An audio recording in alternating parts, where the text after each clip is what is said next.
वारकरी संप्रदायासारख्या चळवळीतही प्रतिगामी लोकांची घुसखोरी झाली असं शरद पवार म्हणाले। वारकरी संप्रदायात 60% लोकांच्या मांडणीमुळे धर्मांध शक्तींना बळ मिळत असल्याचं पवार म्हणाले।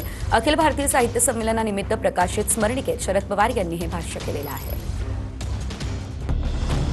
वारकरी संप्रदायासारख्या समतेच्या चळवळीतही प्रतिगामी लोक घुसखोरी करू लागलेत। वारकरी संप्रदायामध्ये 60% लोक बोलताना धर्मांध शक्तींना अधिक बळ मिळेल अशा पद्धतीने मांडणी करतात।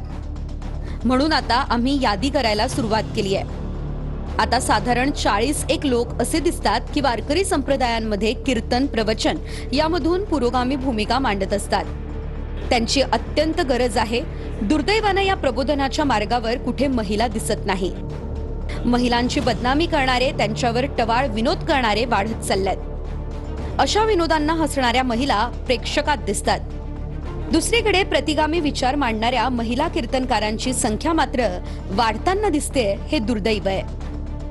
कायम द्वेष करणाऱ्या मौलाना शरद पवारांना आता वारकरी संप्रदाय धर्मांध वाटू लागलाय। अहो मौलाना पवार, जेव्हा तुम्ही जाळीदार टोपी घालून ज्या लोकांबरोबर इफ्तार पार्ट्या जोडता ते तुम्हाला धर्मांध वाटत नाही, पण रामकृष्ण हरी आणि ज्ञानोबा तुकोबाचा गजर करत सामाजिक समता जोपासणारा आमचा संप्रदाय तुम्हाला धर्मांध वाटायला लागला।